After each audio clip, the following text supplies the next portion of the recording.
Please excuse the hair, but here is part one of Who the Fuck Did I Marry? So I met my ex-husband around March 4th of 2020. We met on Facebook dating site, and we also matched on Hinge.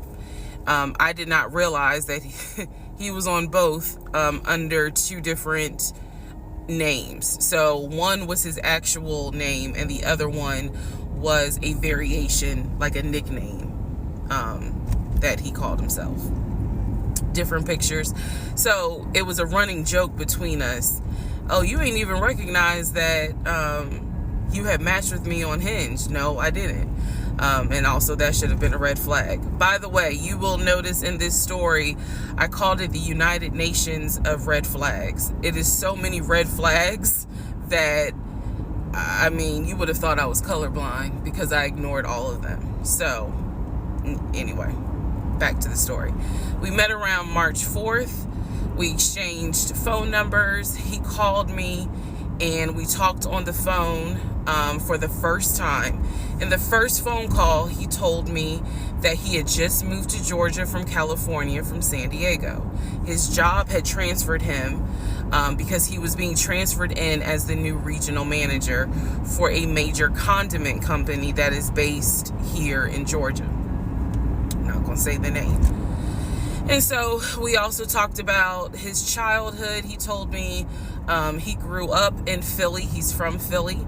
Both of his parents were deceased. This is the first phone call. Both of his parents were deceased. His father was a Philadelphia police officer. His mom was a teacher. He also told me he briefly lived in Augusta with his family. He had 2 brothers and 2 sisters. He also had 2 half-brothers on his dad's side. First phone call. So I'm just giving you guys the backstory. This was the first phone call we had. So we talked about family. We talked about friends. We talked about our jobs. At the time, I was working at Georgia State Patrol. And he knew this, and he just thought that was like, wow, so you work with troopers all day. Yes, I did. Also in that phone call, he explained to me that he used to play football. He explained that he used to play arena football. I know nothing about arena football. I know about NFL. I know about college. Go Dogs. But I don't know anything about arena football. So he explained to me that he used to play arena football. He used to work at Apple in the off season of arena football. And I remember thinking on that phone call, oh, okay, good for you. I don't know anything about arena football. And I believe I did tell him that I don't know anything about arena football. That'll come into play later on. So he told me, I just moved here. My job is paying for my housing and they're helping me to look for a house. He was like, right now I'm in Gwinnett County, but I'm trying to look for a house ideally in Atlanta, like Brookhaven, Sandy Springs. He was like, I really would like to move out there. And so I thought, that's great. You're looking to get a house. You just moved here. He was like, I don't really know too many people here because I spend all my time at work and, this job is really demanding.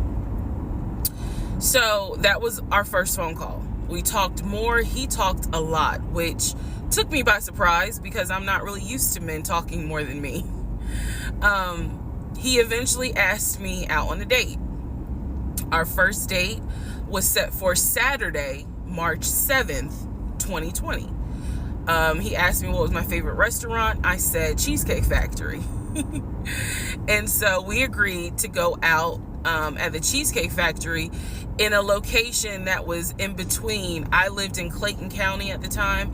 He lived in Gwinnett County. I realized that if you don't know anything about Metro Atlanta, that makes no sense. But basically, we lived about 45 minutes apart. So we agreed to meet at the Cheesecake Factory over at Perimeter Mall, which is in an area, Sandy Springs, Dunwoody area. I was excited. Like, I called my friends and was like, I got a date, you know, blah, blah, blah. We'll see how it goes. First conversation was good. Hopefully he looks like his pictures, because, you know, that's always an issue with online dating. Hopefully he looks like his pictures. So on my way to our date, I took 285, and literally right before I got to Boulder Crest, the exit for Boulder Crest, I heard a boom, and I lost control of my car. Thank God that well, not thank God, but I knew what to do. So I did not crash, but my tire blew out. So I called him and I said, hey, I'm so sorry, but my tire just blew on 285. I'm slowly making my way off the exit. I believe I pulled into a Chevron gas station, and I said, you know, I got to get this fixed. I don't know what to do. Like, I'm a damsel in distress kind of thing. He kind of paused. He got quiet, and he was like, you know, tell me exactly where you are. Drop your pin. So I dropped the pin, and he came to the gas station. Came to the gas station, got out the car, and I was so relieved that he actually looked like his pictures, that I was like, oh my God, he's actually attractive, because he's like 6'4", 6'5". Oh, also, man, I apologize. So let me go back to the first conversation. Let me add something. He did tell me in the first phone call that he was divorced, and that his ex-wife, she had 2 children, a boy and a girl, who were teenagers, young adults. I think the girl was about 20, and he said that he had a very close relationship with his stepkids, but that he and his ex-wife had divorced because she cheated on him out in California. And so coming to Georgia was a new beginning for him. She was still out in California. The kids were still out in California. And so, you know, he was like, I can't stand her, but I still want to be in the kids' lives. I have to put that in there because that will come back later. So this is just setting the stage. Again, that first conversation we talked about family, job, friends, how he ended up in Georgia, me being in Georgia, the things that, you know, I would think people talk about in the first conversation. All right, now back to the tire blew out. So he shows up to the gas station. He changes my tire, which I just thought was the sexiest thing in the world. And then he proceeds to say, hey, I found a tire place around the corner. You need to get another tire. Like, you can't drive on this donut. So he followed me to the tire place, and then helped me get a tire, paid for it. So I was definitely like, wow. And so the vibe was good. So anyway, I get the tire fixed. We follow each other to the Cheesecake Factory over in Perimeter. We hold hands walking into the Cheesecake Factory. So in my mind, I'm like, this. Oh my God, I had butterflies. That's the look of a woman who had butterflies. So I had butterflies. And we go in. There's a long wait, and so we sit outside and we just talk, and the conversation's great. And this is where he tells me what it is he's looking for. He tells me, you know, I believe at the time he was 42. He was like, I want to get married and it be for real. He's like, my parents were married 40 plus years before my mom passed away. And I want that. I want marriage, family, a house. Like, that is what I want. He was like, I'm as a man, I'm ready to get married, but I want it to be for real, because the first time, you know, it really hurt me when she cheated on me. So he's telling me everything that I wanted to hear. And so he was like, what is it that you want? And I said pretty much the same thing. I was like, I'm ready to get married. Definitely want to have a family. And I want to marry my best friend. So we both put on the table that we wanted marriage. And this is the end of part one.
3, who the fuck did I marry?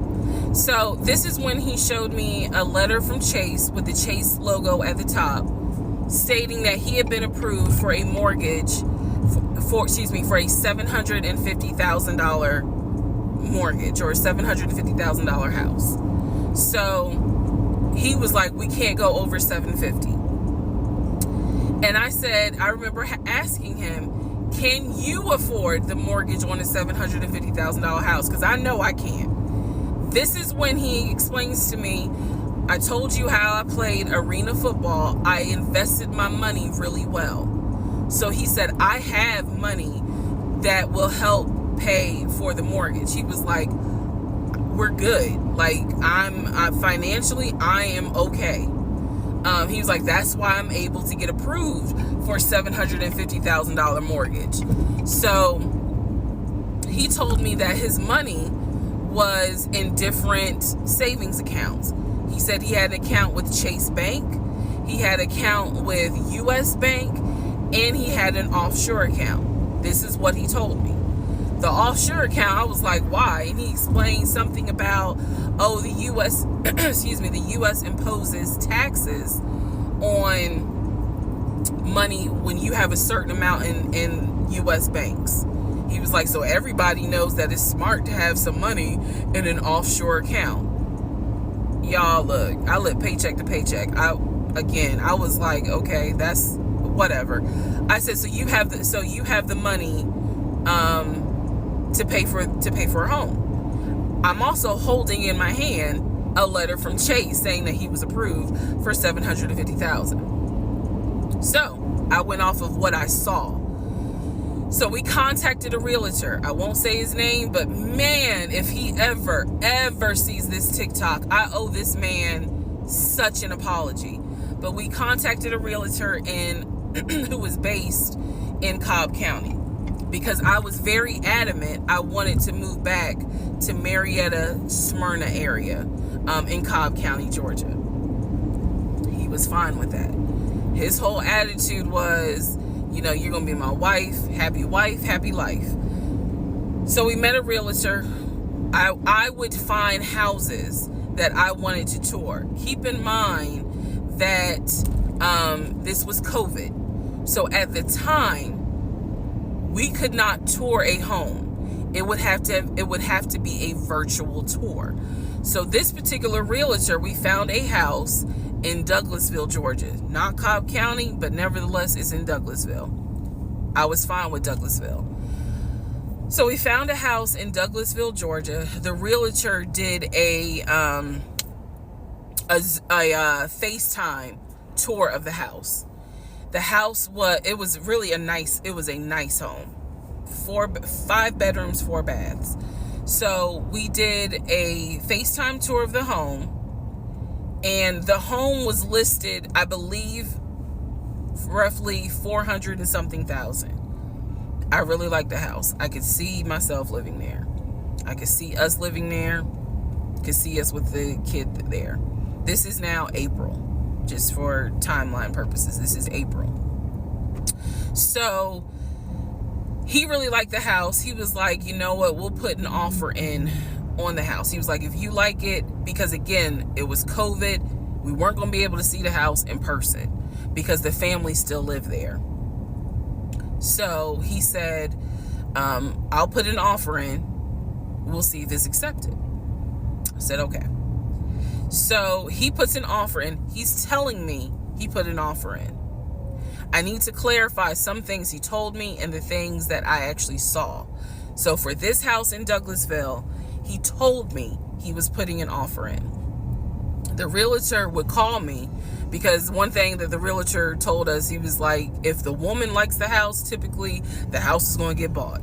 So he kind of dealt with me a bit more than he did my ex-husband. And again, this is April 2020. This is before we got married. So at the time, he was my boyfriend.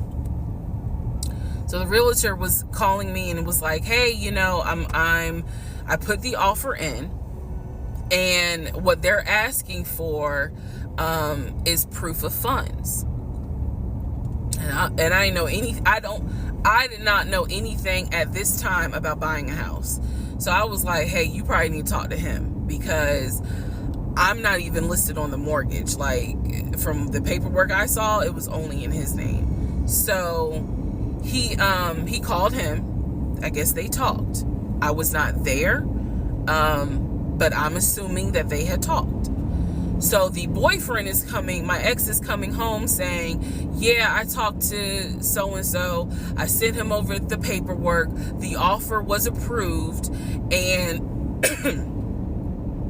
they are going to try to do a virtual closing. First, we got to do an inspection. If the inspection goes all well, then we have to do a virtual closing. He also told me that he put down earnest money on the home.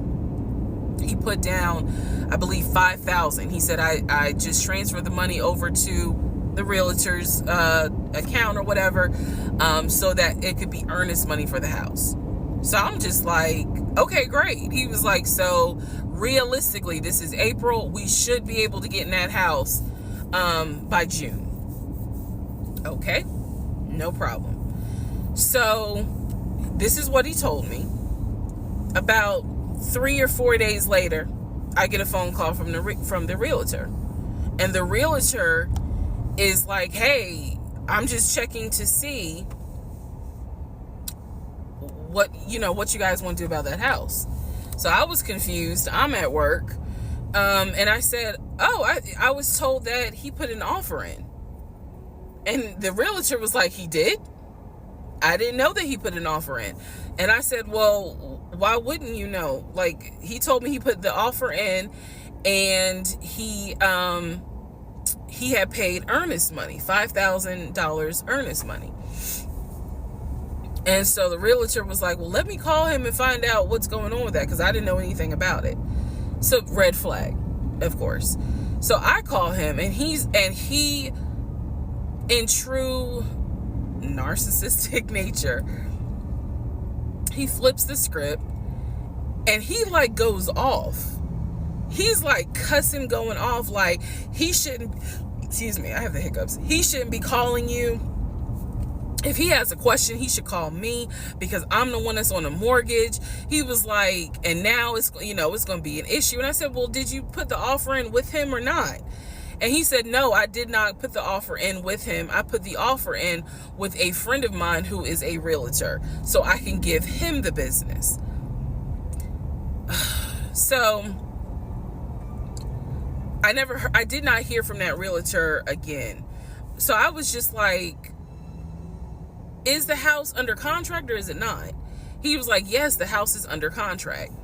This is how crazy things work out. About 3 days later, on realtor.com, I'm looking at the house because I was trying to figure out in my mind how I'm gonna decorate. It shows the house is under contract. So, showed my boyfriend. My boyfriend's like, I told you it was under contract. He was like, I did you not believe me? And I ain't had the heart to say, hell no, I didn't believe you. Like, it seemed too good to be true. But once I saw the house was under contract, I absolutely believe that, okay, it's under contract with him. Like, yeah, we're about to do inspection. We are about to move. And so we had driven by the house because, again, keep in mind, a family's still living there. So we had driven by the house. At this point, he was like, I want us to start looking for furniture so that way we can go ahead and order it. So when it's time to move, the furniture is ready, because, it takes like 6 to 8 weeks sometimes for furniture to be delivered if they don't have it in stock. Like, he was very methodical and planning and saying, this is what we need to do. So we started going to Home Depot, Lowe's, because we had a printout of what the sellers were going to take. They were going to take the appliances. He had a printout. Let me be clear. He had a printout. So it said on there that they were going to take the appliances. So we needed to get a new stove, new refrigerator, new microwave, all that stuff. So we went to Home Depot and Lowe's, and I went ham. I chose all these new appliances. And here's where we get into the shopping.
Okay, part 5. Who the fuck did I marry? So, I'm questioning all this stuff in my head out loud on my audio diaries. And then once again, I'm like, but look at what he's giving you. Like, he's paying, it wasn't a question about money. It was just a question of, are we really about to move into this house? And keep in mind, he's paying all the household bills. He still is. So we were supposed to close before Memorial Day. We didn't. There was an excuse. There was always an excuse with him. Always an excuse. And I didn't know enough about the process to question stuff because I really wasn't involved the way I should have been. And it was giving me a lot of anxiety. So I'm pregnant with a lot of anxiety. And if I'm gonna be 100% honest with y'all, I was not expecting that I was probably going to have a healthy pregnancy because I was stressed. And what I was stressed about is I didn't know what was going on because I wasn't really involved the way that a normal relationship would be involved. Just being honest. So we did not close. We move now into June. This is now going into June. Around June 5th, I looked at the house again on Realtor.com. I don't know what made me do it other than, and I don't mean to sound super spiritual. I know that people are like, you may or may not believe in God, but I'm telling you, I believe with all my heart, probably the Holy Spirit was like, look at that house on Realtor.com. So I looked at the house on Realtor.com. This was around June 5th. It showed that the house was off the market. And I remember being like, okay, wait, what does that mean? What does that mean? Because ex-husband is telling me we're about to close on the house. We're about to close. It's our house. We got furniture, he's also telling me that he's been in contact with the realtor, his friend, who was telling him, this is what was happening next. Here's what's going on. So the guy that we initially worked with apparently is completely out of the picture. But again, I was not heavily involved. So I'm just like, let me look at the house. I see it's off market. What the fuck does off market mean? Like, now I'm really freaking out. So it shows the name of the real estate agent for the seller. I don't remember her name. I called her and I said, I said, my husband and I, even though I wasn't married, my husband and I were looking at this house at 123 Main Street. And we really wanted to tour it, but now I'm showing it's off market. Is it not available? Or, I pulled that card. And she was like, oh, no, ma'am. The home closed yesterday. It closed June 4th. Again, there are certain dates I just remember. And I said, oh, it closed June 4th? I was like, really? And she said, yes, ma'am. She was like, my sellers sold the house. And I was like, oh, man, okay. Well, I said, my husband and I really wanted, we love the pictures of it. And we're getting ready to start a family. So I would have loved to have been able to, have the opportunity to see it. I asked her something. I don't remember the specific question I asked her. And I know why I asked the question, because I was anticipating that my boyfriend at the time was going to have some sort of excuse. So I asked her something about the buyers. And I remember, and somehow, again, forgive me, I don't remember the question I asked her. But the answer was that it was an older white couple. Older white couple. So I get off the phone with her. I record an audio diary, and in the audio diary, I specifically say, okay, there is no house. he's going to have to get out of this lie somehow. Because now I realize, at the very least, he was lying about him being the one who was under contract. I knew enough about that. So I was like, what, how was he going to get out of this? Again, I've listened to the audio diary in 2024. I literally said in that audio diary, how is he going to get out of this lie? And I was trying to think of ways on how he's going to do it. And something said to me, because I say it on the audio diary, I said, he's going to say it's a bad deal. And he's going to say he wants to pull out. Y'all keep in mind, I am pregnant. So I had a decision to make. As ugly as this decision was, I made the decision, you're about to have a baby with this man. He's paying all the household bills.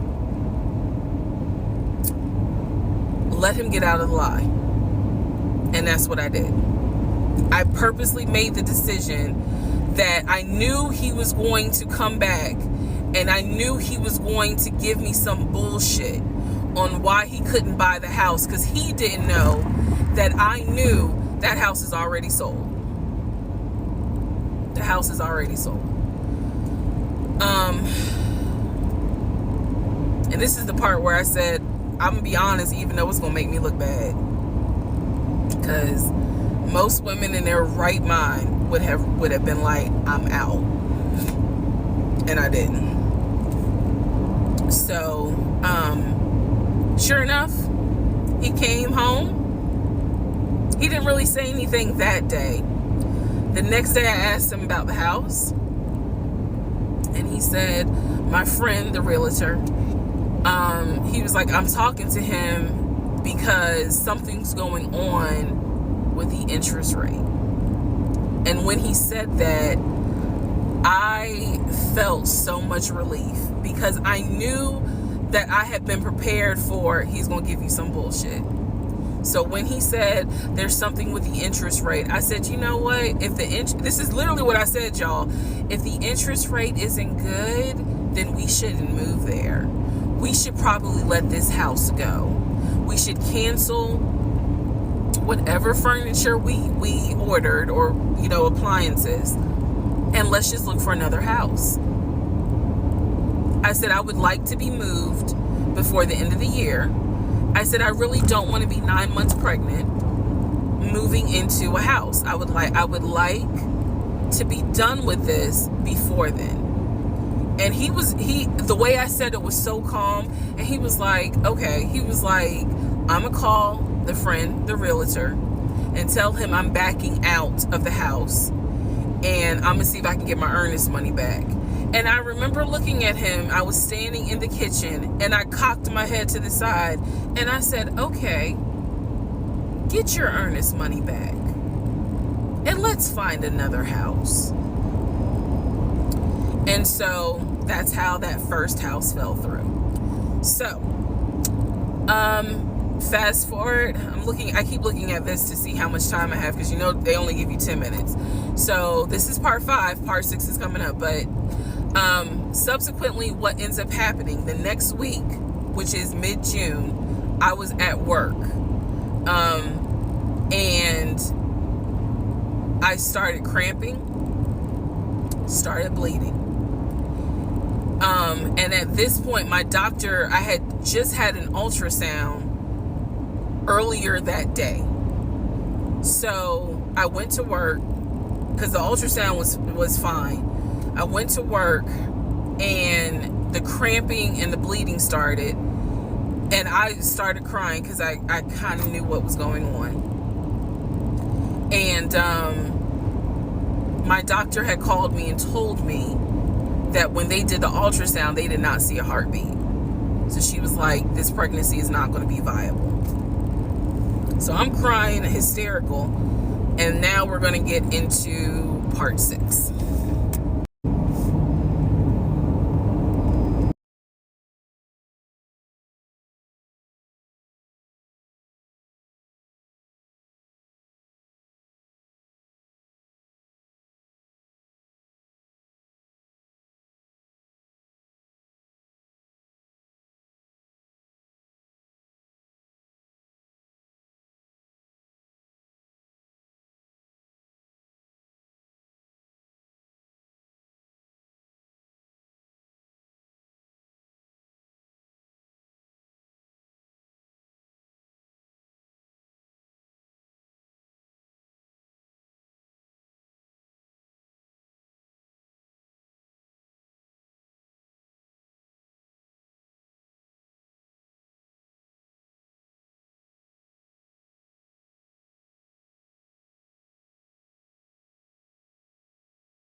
Part 7.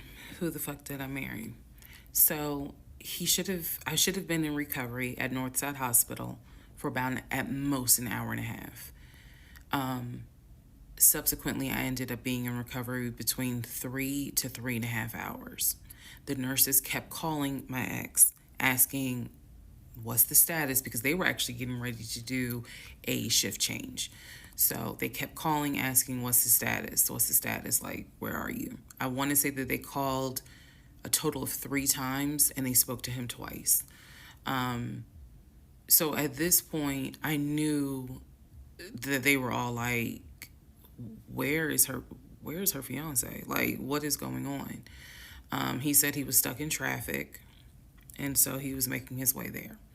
He eventually did get to Northside Hospital, and they wheeled me down because, again, he couldn't come in just because of the protocols. So when I got in the car, and I'm in pain, but yet drugged up, couldn't keep my eyes open, I was just out of it.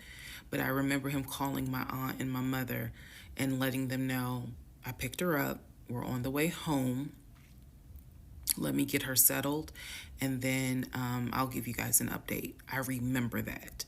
What I did not know was that he had texted my aunt and my mom and asked them to not bother me for like a week. Like, just please don't reach out to her. Let her just rest. I am from New Jersey. I am from an African American family. You don't tell my black mama or my black aunt that, please don't bother her for a week.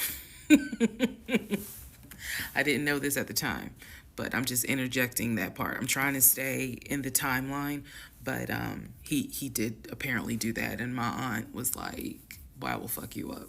Anyway, so go home. He waits on me hand and foot. I recover.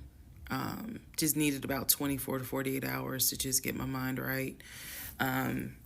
During this time, in between when the house in Douglasville fell through, we had not talked about a house. So I guess it was about a week later, after the DNC, he decides that, do you want to start looking for a house again? Excuse me, I have the hiccups, y'all. Do you want to start looking for a house again? Because of what happened with the house in Douglasville, I felt like I was smarter this time to say, I want to be involved in every aspect, because I don't know what the fuck happened with that house in Douglasville. But what I do know is that he lied to me. I didn't know then what I know now. I just knew he lied about I knew he lied about being under contract. So I told him, I said, I don't want to work with your friend who I've never met, never talked to. I know that he has talked to him because he's talked to him in front of me. And I'm going to demonstrate on one of the videos how he used to do his phone calls. Don't worry, it's coming. So we found a new real estate agent. Really nice guy. His name was Scott. I am using his real name. Really nice guy. And we told him what the budget was. And Scott was like, okay, when you guys are ready, we can start looking at houses. Try to look for houses that are empty, because you can actually tour those. If it's a house where someone's already living in there, chances are it's going to have to be a virtual tour because of COVID. So I found a house that I absolutely, in total, we must have looked at about 15 houses. But I found a house in Smyrna that I absolutely loved. We toured the house. Everything about this house was perfect. The house was listed for $699,000. It was a brand new construction build. The only issue was that the basement was not finished, and he wanted the basement to be his man cave. Again, I went with him to tour this house. So this was already feeling very different than the situation in Douglasville. because we did not actually tour the Douglasville house. We only did a FaceTime virtual tour. This house in Smyrna, we toured. We toured this house more than once. And it was gorgeous. Fucking gorgeous. So we talked about it. He said that he had the money. Again, the price was $699. He said he felt comfortable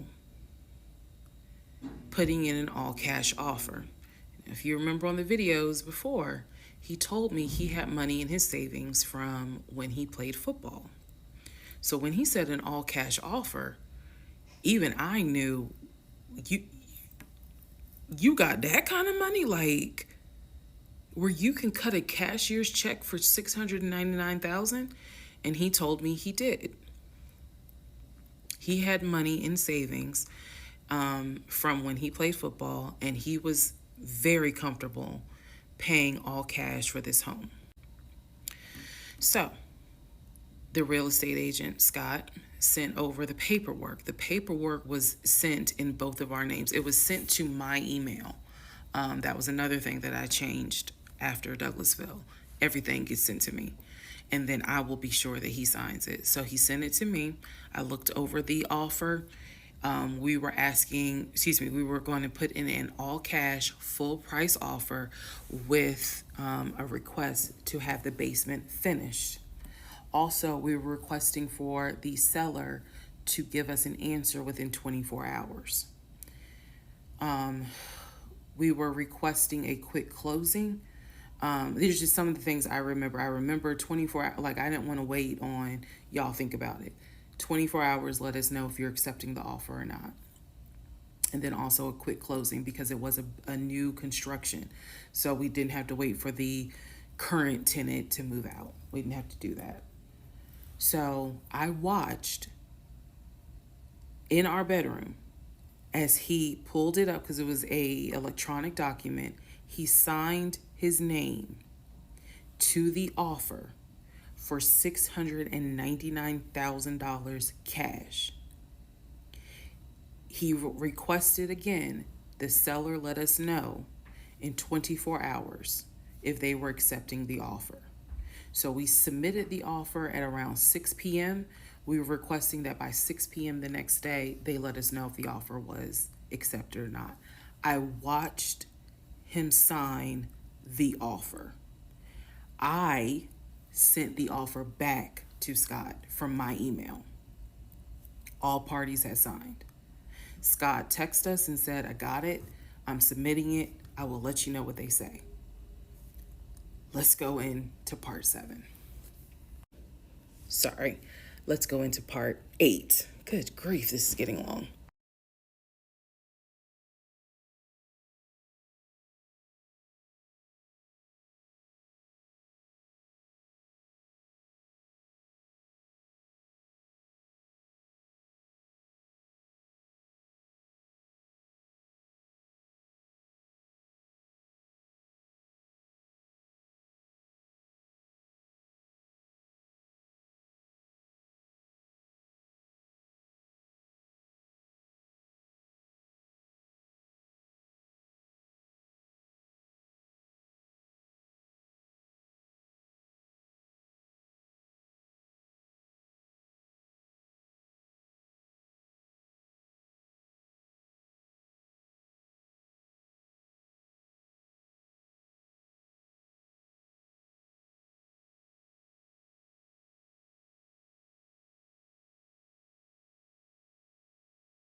All right, part 8 of Who the Fuck Did I Marry?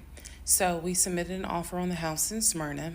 I sent it over to Scott, our realtor, and next day comes, Scott asks if we can take a phone call. So he calls us and tells us that the offer was not accepted and the builder did not do a counter offer. We don't exactly know why. We don't exactly know why he didn't accept it, but the bottom line is that we figured out later on that he didn't want to finish the basement. So the offer was not accepted. The house fell through. I was okay with that because, again, I knew he had put in an offer.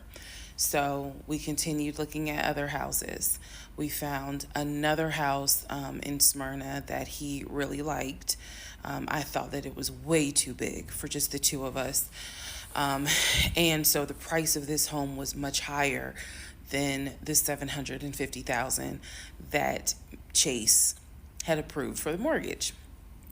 So what he explained to me was that he was willing to do the $750,000 mortgage, and he was also willing to put a significant amount of the money in savings on the house, which meant that he was now comfortable going from $750,000 up to about $900,000.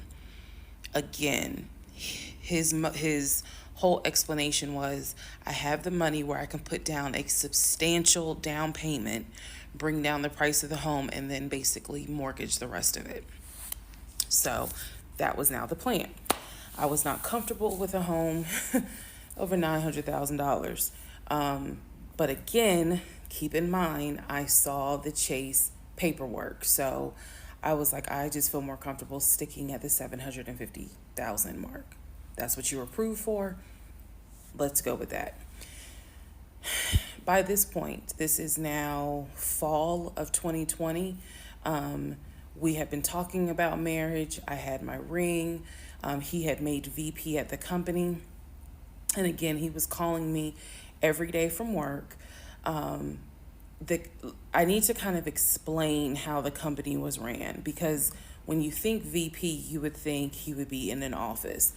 It was a condiment company, so they actually were producing the condiments, and I'm not saying the name of the company on purpose, but they were producing the condiments in this particular plant location. So a lot of times he would simply tell me that he walked the floor, checking in with his subordinates, basically. Now, how did he go to work? For the most part, at this point, he left before I woke up. However, pretty much he wore dress pants, kind of like a dark navy blue cargo pant, and he had a polo shirt with the company logo on it. What I saw a lot of times is that he would not wear the polo shirt to work. He would wear like a company t-shirt. He would wear rubber sole shoes and the navy blue cargo pants. I didn't think it was a uniform, but it reminded me of what someone would wear when I worked at Amazon, if you're going to be doing manual labor. He didn't go to work sloppy looking at all, but it definitely was not suit and tie. Nowhere near suit and tie. It is fair to note that outside of work, he was a man who he loved to dress. He loved to wear the latest Jordans. He loved to collect watches. He collected a lot of Invicta watches. He loved to collect hats. He wore hats, baseball caps everywhere because he didn't like the shape of his head. So in terms of how he dressed casually, the man, he could dress. In terms of how he dressed for work, yeah, he didn't dress like a VP. But his excuse was, I'm constantly walking the production floor, and I can't be in a suit and tie walking the production floor where they're creating the condiments that we're selling. So by this point, again, this is fall. we're still looking at houses. We're still touring houses as much as we can because it is COVID. We had found another house that we really liked and a house that I really truly wanted to put an offer in on. This was now going to be the second house that we put an offer on. He put in the asking price, I believe, was about 700,000. He put in under asking an offer for about 650,000. I'm guessing, but I'll try to find the house and put it on the story. The reason that house fell through, we found out that the home was sitting on a septic tank. We found out that the septic tank had an issue, and it would have taken about $15,000 to $20,000 to fix the septic tank. The sellers were not willing to fix the septic tank. Personally, I ain't really care for the house that much. I'm the one who was like, I don't really want it. So even though we put an offer in, we had 24 hours where we could pull our offer back. And so we did. Once we found out, I believe it was in the disclosure. And if you're a realtor, please feel free to tell me if I'm using the wrong terminology. But I believe it was in the disclosure that they told us the septic tank needs to be replaced. That's when I was like, nah, I don't want that house. So we pulled out. The house fell through. And so I was fine with it because, again, I was heavily involved. I saw him sign the offer. I knew every step of what was going on. Our real estate agent, Scott, was amazing, but you will see when I get to it where he made a mistake as a real estate agent. So house number 2 fell through. We then moved on, saw a few more houses, and then we get to house number 3. I'm going to pause talking about the houses because now I need to introduce what happened with the cars. Stay tuned.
Okay, part 10. Who the fuck did I marry?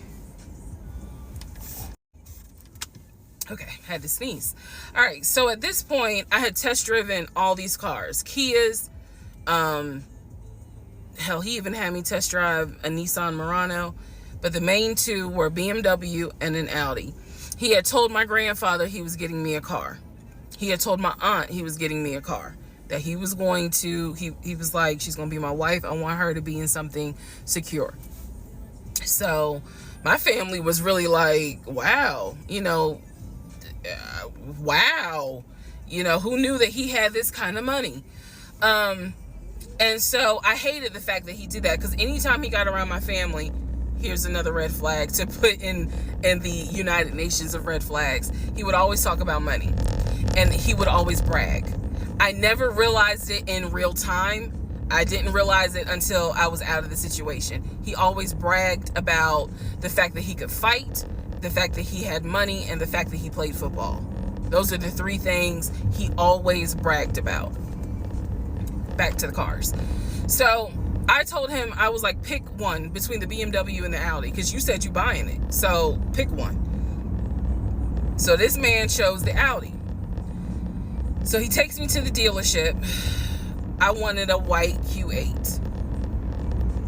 He does give me the printout of how much it's going to cost, tax, tag, and title, to get this Q8. Gentleman who's helping us gives him the printout. He's saying he's going to pay this money for the car out of the savings account that's offshore. That's the story. That's what he's saying.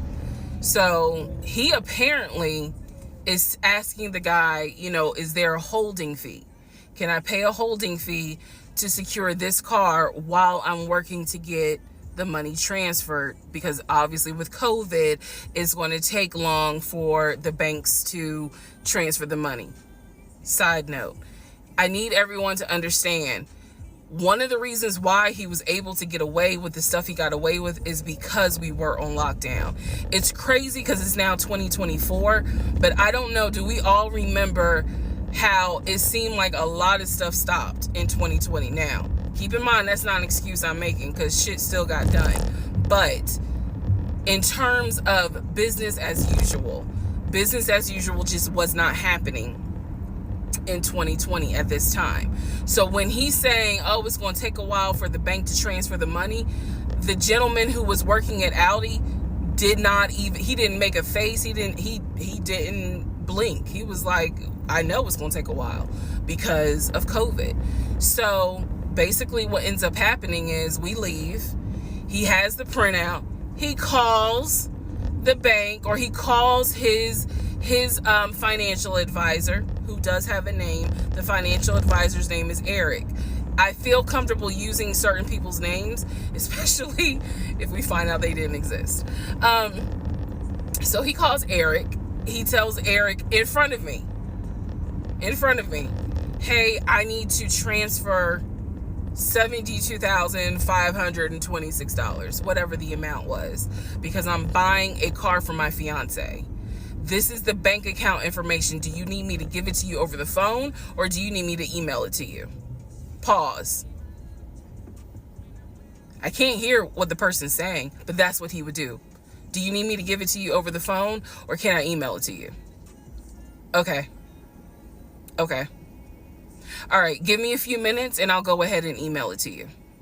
All right, let me know. I'll call you back to find out if you received it. Okay, hang up. So I'm hearing this because, again, I'm not paying attention to, did I hear anybody on the other phone? Did I hear anybody on the other end? So he proceeds to type up an email, type up something, telling him this is the information that we need.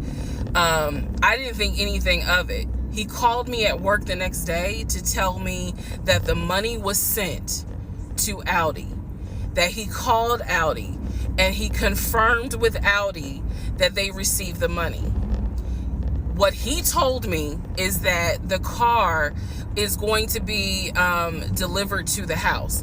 Y'all, it's not that I lived in the hood, because I didn't, but I did not live in an area of Clayton County where you would have a brand new Audi delivered to your house.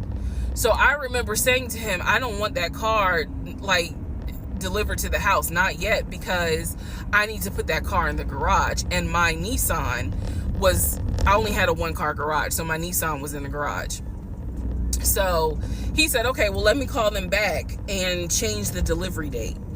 Can you be home, or can you do a half day? So he's asking me, can you work a half day so that they can deliver the car and you will be home for it? I said, yes, that's fine. Because again, it's COVID. I'm working from home anyway. I only had to go in the office 2 days a week. So I'm at home the next day. He told me the car would be delivered between the hours of 1 and 3. Obviously, between 1 and 3, nothing happened. So 3 o'clock, I called him. He's at work. He sends me the voicemail. He calls me back. I said, it's 3 o'clock. No one ever came with the car. What's going on?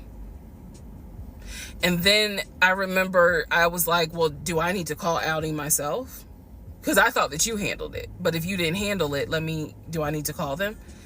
And so whenever I would suggest I will handle it, he would get very, very defensive. Red flag number 472.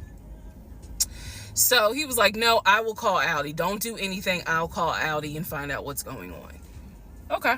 So I'm at home chilling, cooking dinner, normal night. He calls me back and says, yeah, the car was stuck on the truck in Spartanburg, because apparently that's where their deliveries come from. So when he told me this, I was in the kitchen laughing, because by this point, I will be honest, and I told y'all I'll be honest even when it makes me look bad. I was guilty of, on one hand, I believed him, and on the other hand, I was like, let me see what lie he come up with. Let me just see. But keep in mind, my brain was really like not rationalizing, not comprehending how deep the lie was.